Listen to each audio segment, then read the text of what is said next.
안녕하세요. 이 바이블입니다.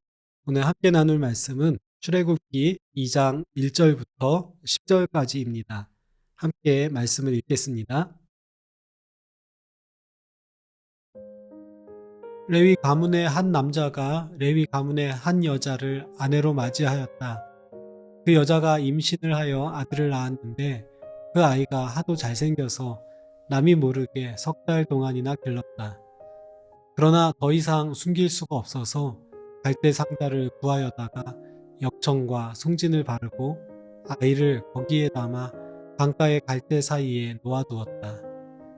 그 아이의 누이가 멀찍이 서서 아이가 어떻게 되는지를 지켜보고 있었다. 마침 바로의 딸이 목욕을 하려고 강으로 내려왔다. 시녀들이 강가를 거닐고 있을 때에 공주가 갈대 숲 속에 있는 상자를 보고 시녀 한 명을 보내서 그것을 가져오게 하였다. 열어보니 거기에 남자아이가 울고 있었다. 공주가 그 아이를 불쌍히 여기면서 말하였다. 이 아이는 틀림없이 히브리 사람의 아이로구나. 그때 그 아이의 누이가 나서서 바로의 딸에게 말하였다. 제가 가서 히브리 여인 가운데서 아기에게 젖을 먹일 유모를 데려다 드릴까요? 바로의 딸이 대답하였다.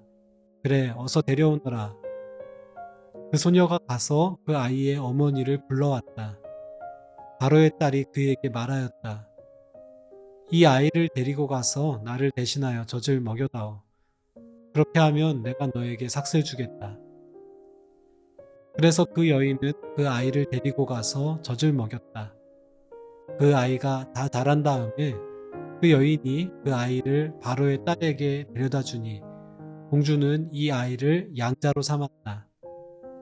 공주는 내가 그를 물에서 건졌다 하면서 그의 이름을 모세라고 지었다. 이스라엘의 70명 가족이 기근을 피해 이집트로 간 뒤 오랜 세월이 흘렀습니다. 처음에는 이집트 사람들의 환대를 받고 고센 지역에 정착하여 안정된 삶을 살 수 있었습니다. 그러나 여러 차례 왕이 바뀐 뒤 이스라엘은 큰 민족으로 성장했고 이집트 사람들은 그들의 존재를 위협으로 여기기 시작했습니다. 결국 이스라엘에게 강제 노동을 부과했을 뿐 아니라 더 큰 민족으로 성장하는 것을 막기 위해 이스라엘 백성이 낳는 신생아를 죽이는 만행까지 저질렀습니다. 모세는 그만큼 험악한 시기에 레위 집안의 아들로 태어났습니다. 모세가 태어났을 때 그는 살아남을 가능성이 매우 적었습니다. 그렇지만 오늘 본문에서는 이 운명을 거스르는 특별한 사건들이 전개됩니다. 모세를 낳은 그의 부모는 이 아들을 쉽게 포기하지 않고 3개월 동안이나 숨겨놓고 길렀습니다. 그렇지만 이런 노력에도 더 이상 아이를 감출 수 없을 정도로 자라자 이번에는 갈대 상자에 아이를 담아 강가에 버려둡니다.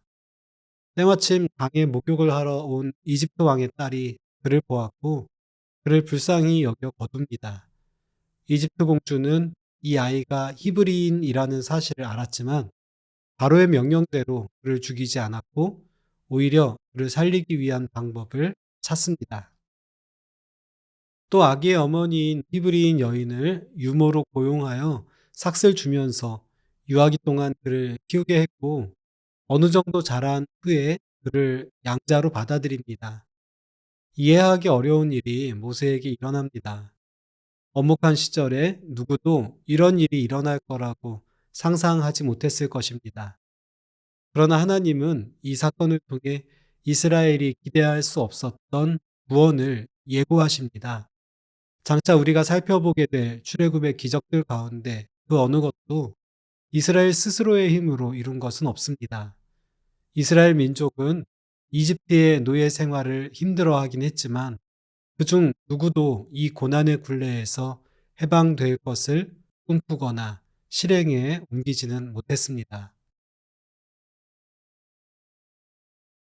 하나님이 구원하셨습니다.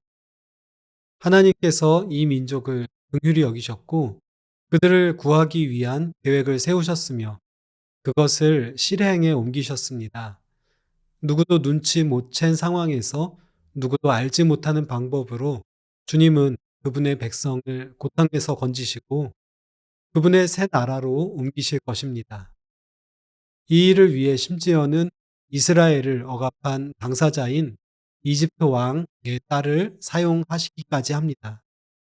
이것은 그 누구도 그분의 백성을 구원하시는 하나님의 열심을 가로막을 수 없다는 강력한 의지의 표현이기도 합니다. 이집트의 왕녀가 아기에게 붙인 이름 모세, 즉 내가 그를 물에서 건졌다는 역설적으로 하나님께서 이 아기와 그의 민족을 향해 외치시는 구원의 선포이기도 합니다. 오늘도 주님은 우리를 향한 구원의 열망, 회복의 열정을 가지고 일하십니다. 나의 생활 가운데 은밀하지만 분명하게 구원의 역사를 준비하고 일하시는 주님을 찬양하며 그분께 소망을 두는 하루를 보내기 원합니다. 함께 기도합시다. 하나님, 삶이 무너지고 힘겨운 일들이 많아서 소망과 믿음을 잃어버릴 때가 많습니다. 하지만 이스라엘을 불쌍히 여기시고 모세를 통해 뜻밖의 방법으로 구원의 일을 시작하시는 주님의 손을 바라봅니다. 밤이 가장 어두울 때 은밀하면서도 신실하게 구원의 일을 실행하시는 주님을 의지합니다. 다시 용기를 찾게 해주세요. 예수님의 이름으로 기도합니다. 아멘.